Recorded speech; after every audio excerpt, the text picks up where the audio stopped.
Hi everyone, welcome to video 3.3.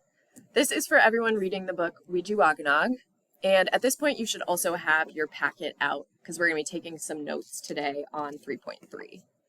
Today we're talking about language and power. You may have never thought of those two words together, but they actually are very connected, and today we're going to talk about how. So I want us to start off with a little bit of a thought experiment. Why is language so important? All right, so picture that school has just ended and you went down to McDonald's to get some food and you text your friends to meet you there. You have to read the menu and then you go up and speak your order and then you listen for your order number when your food's ready. Finally, your friends show up and you chat about your plans for the weekend. So just like that, you have used language in many different ways to bring people to you, to get some tasty food, and even to take a look into the future of what people are up to this weekend. So language is a tool that we use every single day, and I want us to just think about all of the different ways that language impacts us. You may have heard this phrase, knowledge is power.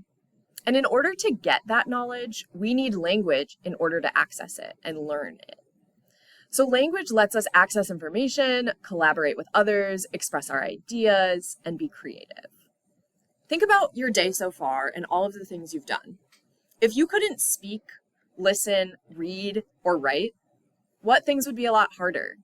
What things would just be completely impossible for you to do? You wouldn't be able to watch this video or take any notes or read your book. And so everything we're doing in this class would be pretty much impossible without language. Because language gives us power and can give us knowledge, it's not surprising that throughout history, many groups have tried to oppress others and take away their power using language. So this word oppress means like push down or take away your power. Let's look at a couple examples from history where language has been used to take people's power. One example is the Alabama Slave Code of 1833. And this law included the following. Any person who shall attempt to teach any free person of color or slave to spell, read, or write shall upon conviction thereof by indictment be fined. This is essentially saying that in 1833, it was not only illegal for enslaved people to read or write, it was illegal for any free person of color to be able to read, write, and use language.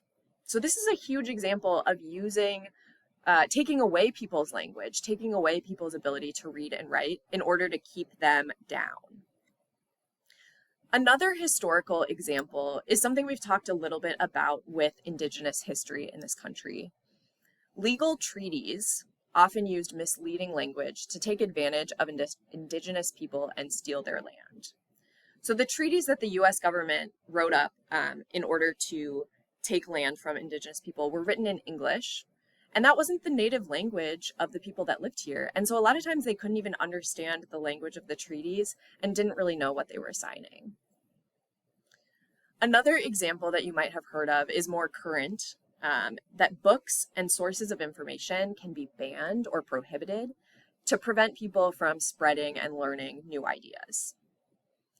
Finally, the example of slurs. So you might have heard people use slurs or derogatory language can dehumanize groups or characterize them as other. And this is a way that language can be used to oppress people or take away their power.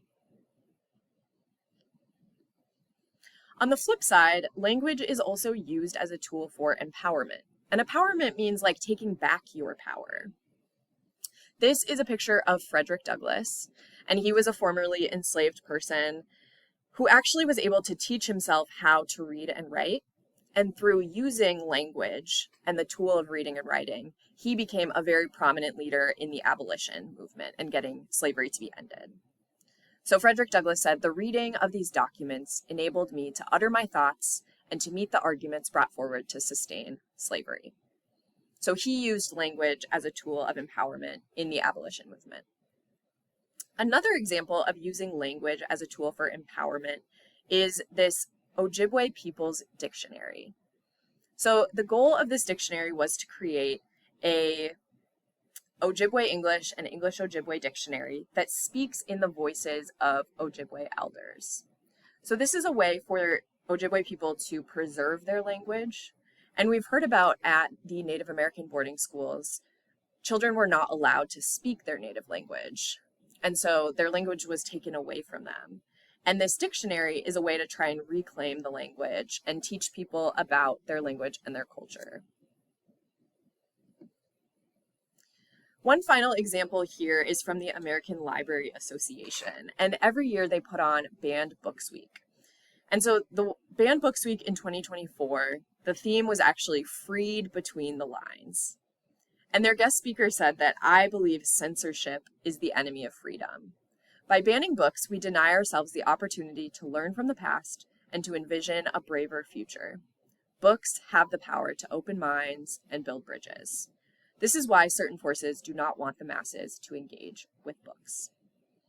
And I want us to think about the books that we're reading in this unit and how we are learning from the past. Peter Razor is teaching us about Indigenous history from Minnesota. And we're using these books to open our minds and learn new things and build bridges. Now that we've looked at some historic examples, I want us to zoom in on our book, Wiijiwaaganag, and look at some examples of linguistic oppression in the book. So one example is that the author, Peter Razor, did not learn his native language until he was an adult. And that was because he was kept separated from his family. He grew up in a state orphanage, and he was not able to be connected to his family or his culture. An example from our book is that staff at the Poleville boarding school force students to speak only in English. They make no effort to learn Ojibwe-Moan. And they also, if they catch students speaking their native language, they punish them or call them stupid.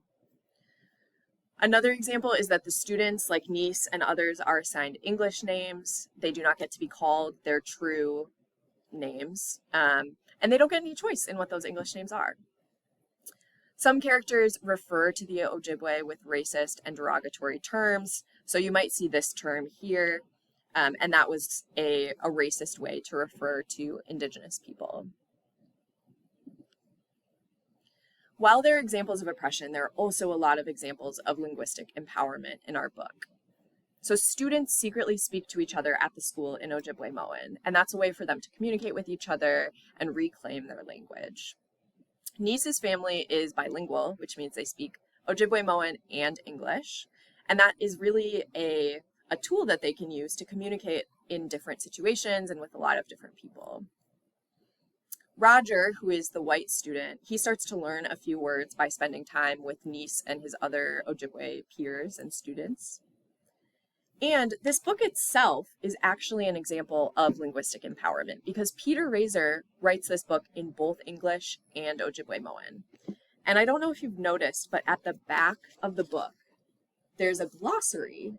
And it's like a dictionary. It includes all of the Ojibwe-Moan words and tells us the definition.